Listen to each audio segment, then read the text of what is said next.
Hello, welcome to the third episode in the Construction Waves new The Financial Chair series, where we sit down with and talk to leaders in the construction industry on all things construction finance. I'm Danielle Keneally, a reporter for Construction Wave, and for my first episode in the series, I am joined by David Snowball and Thomas Cheung. David is Group Chief Financial Officer at OCU Group, an infrastructure services provider specialising in energy transition, utilities, and digital infrastructure. And Thomas is Managing Director at investment firm Triton Partners. And we are going to be discussing acquisitions today. Thanks for joining me. Thank you. If we could start with some introductions, who you are, a little bit about your background, and your respective companies and your roles within those companies. If you'd like to start us off, Thomas.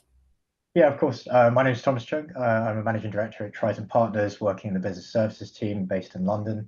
I've spent most of my finance career in infrastructure, working from the full spectrum of regulated utilities all the way to sort of non-regulated merchant power and the like, and responsible for the OCU Group deal here at Triton. Thank you. David? Yeah, hi, good to see you. So David Snowball, I'm the Group CFO here at OCU. I've been with the business about 3 years now. My background, I'm a chartered accountant by trade. Spent a decade at KPMG before moving into industry, and since then, over the years, I've held various finance director and CFO roles across a whole range of sectors, really, but generally all have been, large, acquisitive, high growth businesses, and generally private equity backed. Thank you. So David, I'm going to start with you anyway with regards to the interview itself. Let's talk about OCU. The company was founded more than 20 years ago by two brothers from Ireland. What is its history and its interests, and how did these develop on its journey to where it is today? Sure, yeah, founded in the early 90s, and then over the years, OCU grew steadily but surely to become a very successful, about a 250 million revenue contracting business supporting regulated utility clients in the UK, and that was mainly across telecoms and regulated power. And then in 2022, the brothers ran a formal sales process, retired from the business, and it was successfully acquired by Triton Partners. And that's the point which myself and a number of other senior leaders in the business came on board to support that next stage of the journey. And at that time, the business, whilst very successful as a private family company, it required significant transformation under private equity ownership and to support the growth ambitions of both Triton and the incoming management team. And so significant investment has therefore been made in really professionalizing the business and building out fit for purpose support functions. We've brought a lot of talent on board across finance, HR, technology, M&A, legal, comms and marketing, etc., etc. And we've also invested heavily in our systems and processes.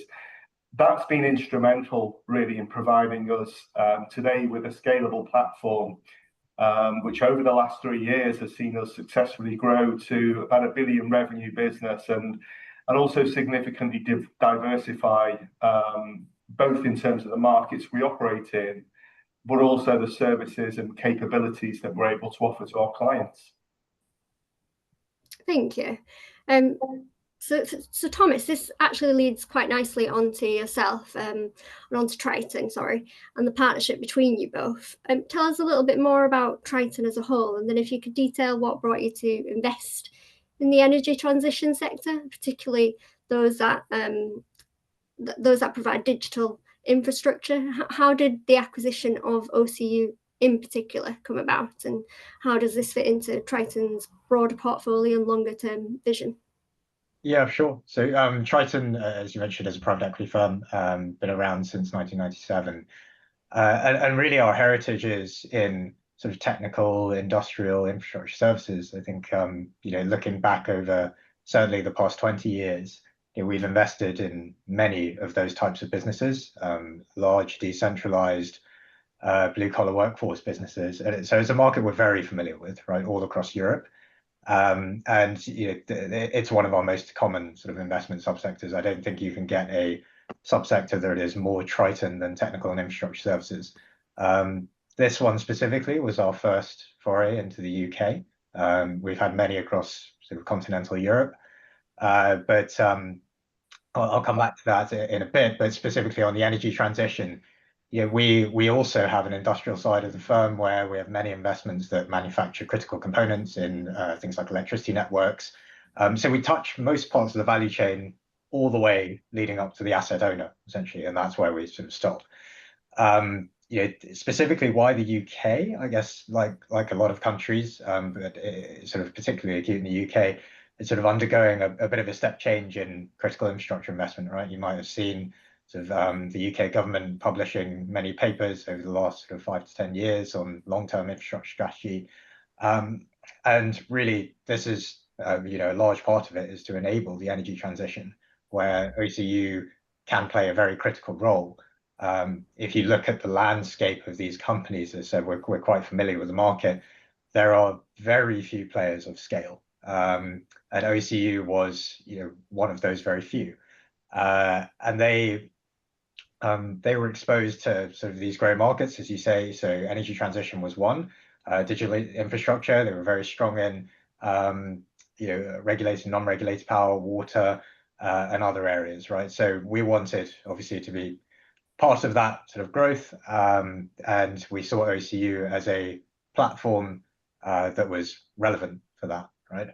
I think if you then look at the macro and the mega trends that are relevant for, not just the short term, but sort of next decades and beyond, this includes AI, energy independence, net zero, defense. All of these themes share sort of this common dependency on enabling technologies, such as the transmission and distribution grid, that are delivered by companies like OCU.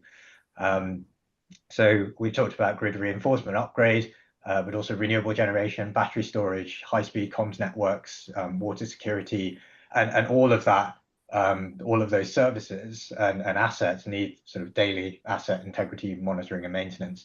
So this is really what attracted us to both the subsector and OCU specifically as a company.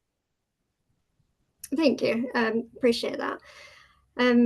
So I guess this is one for both of you then. What made your individual companies the right company for each other to realise this acquisition? Was it stability, a larger client base, resources, cultural alignment, market position? What exactly was it? Sure. Why don't I go first, and David, you can sort of fill in. I think Triton as a house, we have a pretty unique and long track record of acquiring companies off families and founders, and really professionalizing them to ensure they can grow sustainably, right? I think as David said, it was a fantastic private company, and the brothers did a great job building it to the scale it had reached. But to realize sort of the growth ambitions beyond that required sort of a bit of operational work, and tend to require much more involvement from us as the PE owners. And we want to create value by sort of investing and improving in the business rather than putting in sort of complex financial engineering or cost cutting or anything like that, right? So that's the type of investing that we do. And OCU was one of the few sort of large scale infrastructure players that was still family owned, right? If I think about the other players in the market, most of them have been through 2, 3, and even 4 sort of private equity owners. So it was pretty unique in that respect.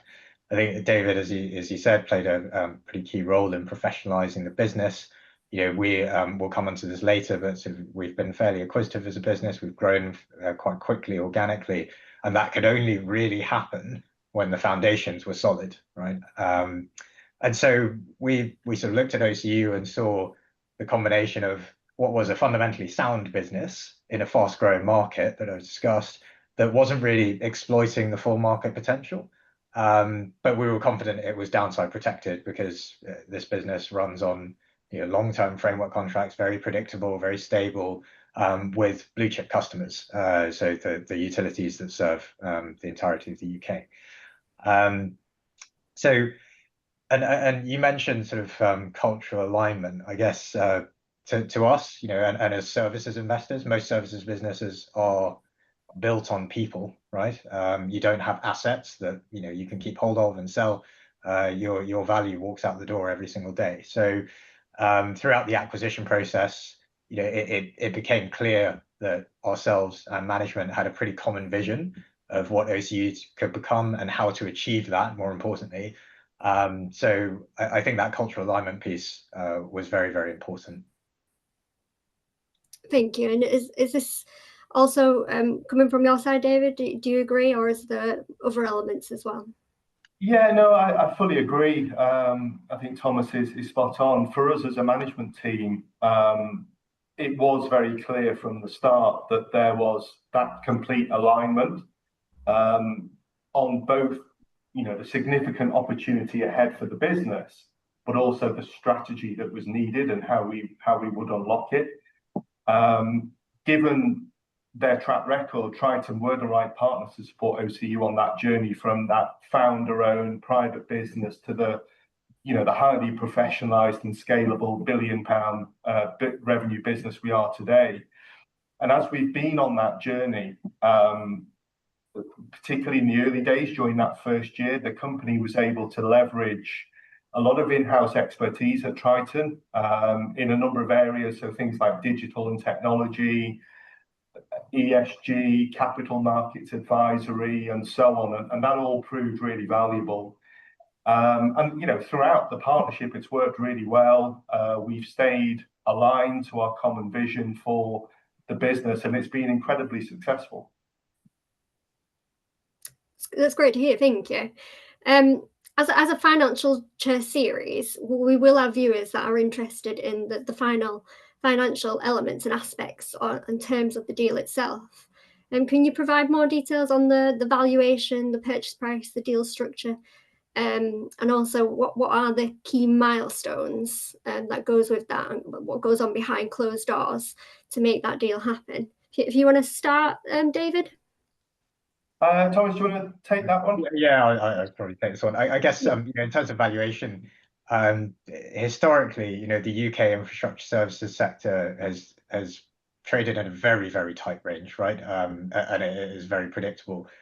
Why is this? Because the businesses were considered very stable, predictable, steady as she goes, following sort of GDP growth plus a bit, if you like. And the acquisition of OCU was really no exception. We traded in that very tight range. I don't think there was a particularly large difference that you see in other industries, right? When you value companies, of how people look at this. Now, that was sort of old world, I guess, and as I say, most people expected these businesses, as they had done for decades, to grow at sort of a GDP plus type profile. Right. Clearly, that has massively changed in the UK. We've seen the regulatory determinations come out for electricity distribution, for water, where the allowable spend has increased by anything between 30 and 100%, right, on the previously regulatory period. So, there's a clear signal from the regulators in the UK that there will be a step change in that investment, and that has to continue for many decades. Why? Because historically there has frankly been a lot of underinvestment in this area. So it doesn't really support the world of tomorrow. And I think consequently those valuations have jumped quite considerably, and we've seen that in the recent sort of processes in our space. If I rewind back to 2022 when we acquired this business, it was a pretty tough time to acquire any business, right? Think about the macro backdrop with a relatively fresh Ukraine war, combination of high inflation. I think it was over 8% at that point. Interest rates reacting to that and going up very, very quickly. It will come as no surprise that several times during this deal, it came close to falling over, right? So it required pretty careful management of all the parties involved when something happened externally that was no one in the deal's fault, right? And everyone on all sides, but it did affect the deal itself. And finally, buying from a family founder, as we're all too familiar with at Triton, it's not just money, right? You can do that, and you can make that calculation with a strategic company or a financial sponsor. Most of the time, you can understand their motivation, and it's very clear and simple. But buying from families and founders, you really need to be sort of make them comfortable that you will take care of their reputation. The OC and OCU are the initials of the O'Connor brothers, right? It's their name above the door. And they have worked with many of the people in the business for 10, 15, 20 years, right? So you have to make them comfortable that we are going to be taking care of their people that they've worked with for so long. So I'm pleased to say, ultimately, having had a few moments where we thought we may not have done the deal, we did ultimately acquire 100% of OCU alongside management. There was no complex structuring here. I think from a financial point of view, it was probably the most vanilla deal you could get. Great. Are you able to say what the actual price was of the acquisition? I can't, but there are plenty of numbers out there in the public domain. So thank you. And David, from your side, what happened behind closed doors? Yeah, I mean, a fairly typical process. From our perspective, Triton were great to deal with throughout. It wasn't a complex structuring. It was very straightforward. And to Thomas's point, a lot of those sort of macro events that were going on around the time, for us as a company, were kind of out of our control. But delighted that we got there in the end. And as I say, since then, we've not looked back, and it's been a great partnership. Great. It's good to hear that the delivery of that partnership was based on the fact that it is a family-owned company, and you were able to integrate that into the acquisition itself. Are there any potential risks and challenges during the integration process and for either company, either side? And what are there? Are there regulatory or legal hurdles, perhaps? No, not really. I mean, to Thomas's point, it was, in this case, a relatively straightforward private equity transaction. As incoming leaders at OCU, a number of us have had, significant prior private equity and M&A experience, having done these journeys many times before, and that definitely helps. Post-transaction, we clearly spent a significant time collectively as a newly formed board, building out our strategic plan, really. Where did we want to play? How would we win in those markets? What initiatives we would undertake, and how we would measure ourselves against our overall objectives. So, we established an appropriate governance framework. We aligned on the structure and the cadence of meetings and of the reporting that Triton would require going forward, be it financial or people related or ESG and so on. But I think the most important thing in all of this is trust, and that just comes from a very clear alignment of interests and open and transparent communication. Yeah, sure, certainly. Thank you. Thomas, is there anything you'd like to add? No, I don't think. I mean, it's for us, it's business as usual, right? We have 80 to 90 platform acquisitions and many more bolt-on acquisitions per year. So I think it's it's something that we have a playbook around, a process around. Clearly, we will be sensitive to the incoming company that we are acquiring. As I mentioned before, we're pretty used to acquiring family founder-owned businesses and the sort of opportunities and challenges that come with that. So, and David and team have private equity experience, so they kind of know what to expect, right? So I wouldn't say there were any challenges. I'd say probably the opposite. It was, both sides were very familiar with what the other wanted, and yes, there's nuances and certain ways that you want to present things and such, but nothing out of the ordinary for us. Okay, I mean, leaning on that integration process and the family-owned element side of it, change and diversification itself can be disruptive. as you've mentioned, especially during that process. How do you maintain an open and communicative culture within teams and departments and between individuals themselves as well as clients? And can you give a tangible example of this so other companies can adopt this into their own process? If you could answer that, David. Sure, I think that open and communicative culture, that's always critical, but even more so in, as you say, a growing, a dynamic, and a rapidly evolving business like OCU that's been through a transaction like that. So across the business, we strive to ensure that there's clear communication at all levels within the organisation. Now, some of this is structural. So we have, for example, our executive committee. That's the top circa 16 leaders in the organisation who represent all areas of the business. We formally spend, a full day together, face to face each month. We then have our top circa 60 leaders in the organisation that meet quarterly. We have a 3-day offsite for that group each October. And, these sessions, they're really important and valuable, really, to ensure that any key topics, messages, or developments in the group, whatever they might be, they're all understood by everyone and they can be cascaded down to teams. Below that, every business unit, every department, every team has regular meetings to ensure everybody in the group is informed and aligned. And we've invested, as I said earlier, in support functions for our internal comms team. They do a great job in keeping the entire company up to date with key developments. They've established a regular cadence of important comms, everything from we do quarterly company insight magazines. We do recorded video updates from leaders in the business. So there's a lot of structural things we put in place to try and facilitate that.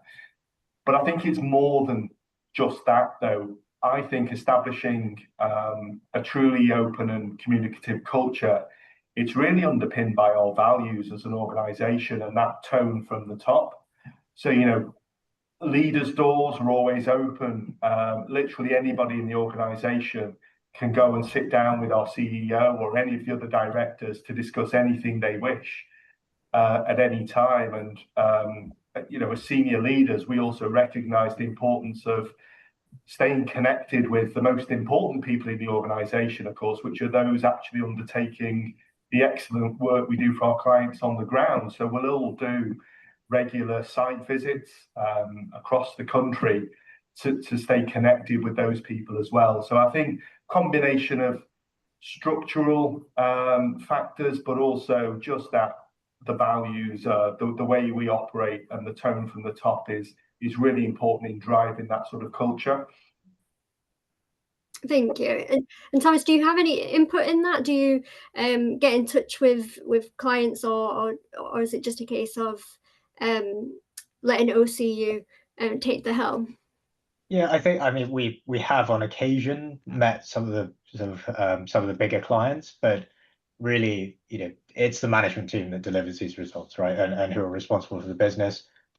We as an investment firm have a very different remit. We're not operators. I don't have the skill sets that David has, and so it's much more about setting up the structure and making sure the right people are in the right place, rather than us actively getting involved, particularly at the sort of operating level and client level, where it should be sort of the management team running the show. Thank you. Well, one for you both then, because I'd like to get both your perspectives on this. Once the acquisition has been completed, how is success measured? Sure. I guess I'll give the Triton point of view, but at Triton we have a saying, we aim to build better businesses, right? To us, that sort of means taking actions throughout our hold period to ensure the longevity of the business, to take care of the people, and to deliver an excellent service to their clients, right? That's our responsibility, and we'll do everything within our influence to enable that. I think, to pull out an example in OCU, I think that was a very deliberate focus from us on targeting the right markets, and becoming the leading energy transition player in the UK as a result of that. So, I would say that a measure of our success is that, OCU has indisputably become that leading player. Of course, we're an investment firm, we're measured on financial results, but if we do all of those things that I've mentioned, financial results almost come as an output or a byproduct of those things, right? I think if you start from that side and try and reverse engineer, it tends not to go too well. Yeah, I fully agree with that. I think obviously financial results are always important for any business, but I think they only represent part of a holistic view of business performance. I think true sustainable success, it's much broader than that. It involves actually delivering real value to our clients over the longer term. It's about how do you attract, retain, and develop the best talent, and how do you nurture a strong and positive culture within that organization? How do you develop, OCU's market position and reputation in the market? Are you being innovative? Are you a digital leader? And in terms of what you do, are you delivering sustainably? Are you establishing strong ESG credentials? And are you making a positive impact in the communities? And how do you manage risk? Are you managing it effectively? Are you building resilience in the business? So at OCU, we're trying to drive all of these areas, which will, we feel, deliver true sustainable long-term success. And then Thomas is right. If you do all of that right, financial performance tends to then follow. Yeah, I mean, I understand that following the acquisition, the revenue at OCU soared. So I'm obviously I understand it's not solely based on finance, and there is more to it than that. Like you mentioned, talent and ESG and making sure those are in place and increased and improved. Is there anything you want to add to that in terms of the revenue and how that reflects in your values? Yeah, I mean, the growth we've seen, it's a combination of strong organic growth. Thomas started off outlining the tailwinds and the drivers of increased infrastructure spend in the markets that we choose to operate in. We've had a very thoughtful M&A strategy to complement that as well. So we've done 13 acquisitions during the period. So it's been thoughtful growth, part of the broader strategy, and that delivers opportunities for everybody in the organisation, to grow and develop their own careers and be part of that, quite special journey, really. I think just to expand on that, you say the 13 acquisitions. Is that since Triton invested in you? What are those acquisitions in?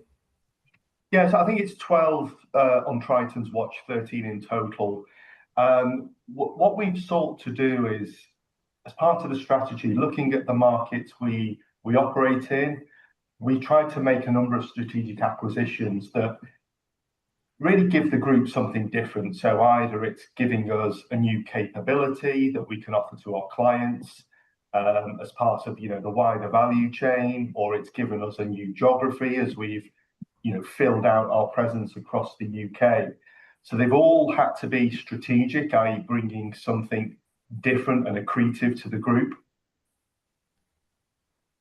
Can you give any examples of the? Yeah, sure. So we bought a range of businesses in each of the markets, predominantly in a sort of energy transition.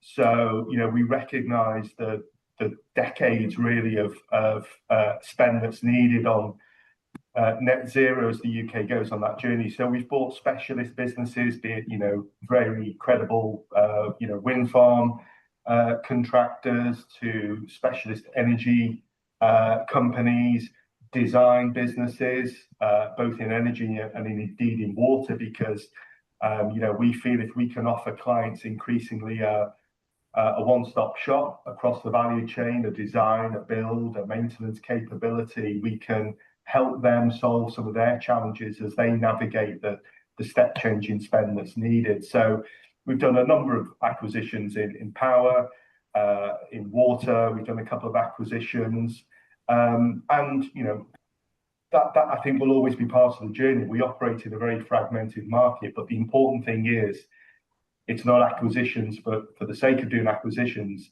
the organic growth of the business has to be there, and they have to be, as I say, strategic and give us something new and accretive to the overall offering of the group. Thank you. I really appreciate you expanding on that. So Thomas, I'm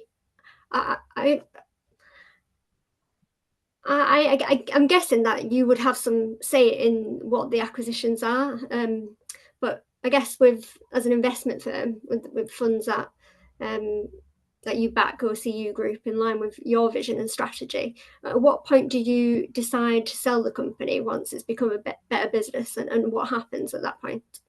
Yeah, absolutely. I think yes, absolutely. We do have a say in the acquisitions. I think that's like I say, for Triton, very normal, right? A lot of our companies are very acquisitive.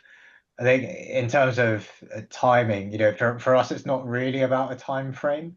I know some people think of private equity as holding businesses for a certain period of time, but it's more about milestones and what you set out to achieve at the beginning. And then are you ticking those boxes? Have you actually had to pivot your strategy, right? Because inevitably, when we acquire a company, we've been looking at it for, call it 6 months, sometimes even less, and there are things we don't know, right? And it's a two-way learning process. I think that's the most important thing.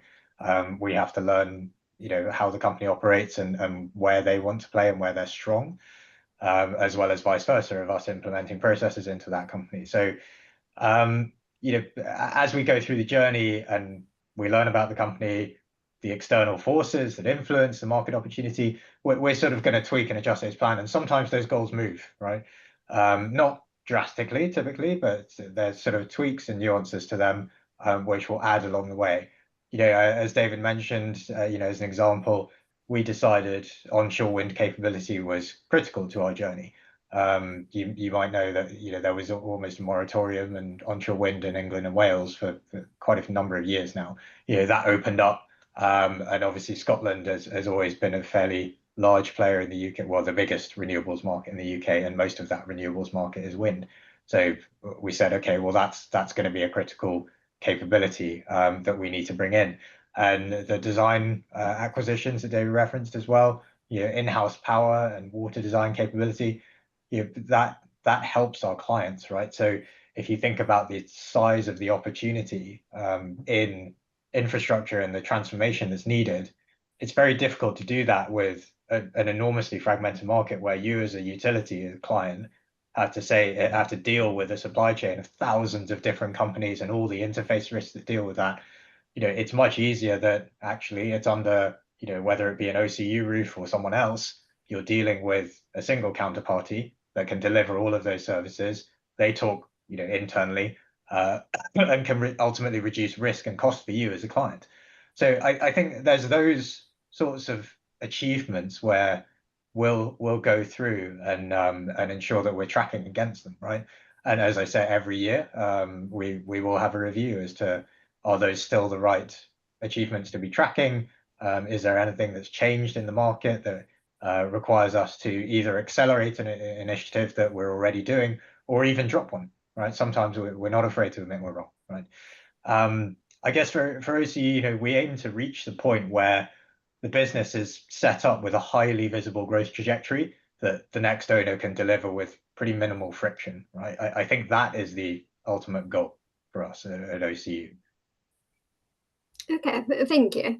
So from OCU's side then, looking at where the company is now, David, 3 years down the line from that acquisition, from when the acquisition was achieved,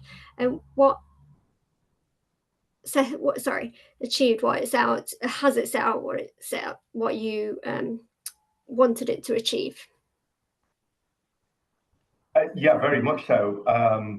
Look, we've been very successful over the past 3 years. We are now leading the way as a utilities and energy transition contractor. And we've got that strong platform to, to Thomas's point, continue to support our clients across power, across water, across digital infrastructure for many years as they themselves navigate that step change in investment and that generational investment required on the net zero drive. But there's always more to do, and there's a lot more to do in these markets, which will continue to drive strong growth for OCU as a business. We see opportunity here in the UK for literally decades to come in both the markets we currently operate in, but also potentially new markets, new emerging markets down the line. If you think about emerging technologies like hydrogen or small modular reactors, longer term energy storage and so on, there'll be potential new market adjacencies that OCU can look to enter at the right point. And of course, the UK isn't unique. Most countries face similar challenges and dynamics as we do when it comes to infrastructure investment and the need for the energy transition. And indeed, many of our clients today, they themselves are international businesses. So there's always potential for OCU to do what we do and support clients in international markets at some point. Thank you. I mean, you've both of you have probably answered this question because I wanted to bring this full circle. And like you mentioned at the start, Thomas, the recent announcements from the government, one of them being the 10-year infrastructure plan and its focus on energy. Does that and will it influence your decision for each of you to invest in or venture into future markets and expand what you offer further? I think the short answer is I don't think so. Our strategic trajectory from day one has always been along those lines, right? We were always big believers in the energy transition, which is very core to this business. And we've made it doubly so, right? I think the proportion of energy transition earnings has jumped massively, so much so that it is by far the biggest sort of piece of this business. So they've sort of, this 10-year infrastructure plan, it encompasses a lot more than the energy transition, of course, but I think that is one of the key enablers of the rest of the plan. So, if you look at infrastructure, I mean, there's it really is one of the few areas where everyone across the political spectrum agrees that it's a widespread and high return on investment, right? On almost every metric you can think of, not just financial, we're talking environmental, social. The argument and the challenge of that has always been, how do we deliver that, right? And OCU is part of that solution, and a fairly big part at this stage. I think if you just take a big step back, OCU is delivering that future backbone of the economy that will provide that much needed growth that we've been hearing so much about. And so, as a portfolio company, whether it's under our ownership or someone else's, I think OCU will always remain open-minded to activities where their skill sets and the delivery of that mission sort of intersect. Right. Thank you. Yeah. From your side, David? Yeah, I completely agree. It doesn't change anything from our perspective. If anything, it just reaffirms, the huge amount of infrastructure investment that is needed and is coming in the UK for many years. We're focused on utilities and energy transition. It's very clear these are high growth markets for decades to come. And yes, the infrastructure plan is broader than that. But if I think about it, even investments in new housing stock, new schools, hospitals, prisons, new transport infrastructure, and so on, that will drive demand for investment in the supporting power and the water networks and the digital infrastructure that's needed alongside those. So no change. It just, if anything, just reaffirms what we already believe. Yeah, business as usual. Is there anything further then that either of you would like to add regarding acquisitions and the process and how companies can use it to their advantage at all? No, I don't think so. I think, as I said, there is always the temptation to talk about the process and the almost administrative steps you need to take to do an acquisition, right? But as we've said many times throughout this it really is about the people.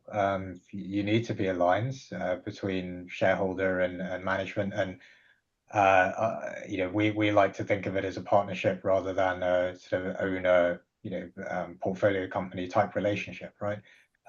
Ultimately, it requires both of you to deliver on your jobs to make it a success. So, absolute pleasure working with this team, and we really do believe in the success of this company and this industry. Thank you. Anything you want to add, David? Yeah, I think Thomas has summarised it nicely. It's a partnership. Thank you. Well, thanks so much, David, Thomas, for taking the time to sit down on the Financial Chair series. We'll definitely be keeping an eye on your activities and where the future takes you. So coming up on the series, next will be an interview covering balance sheets and as well as more on retention payments. So keep your eyes peeled your eyes peeled and ears open for the next instalment. Thanks again, David, Thomas. Really appreciate your insights. Thanks, Danielle. Thanks.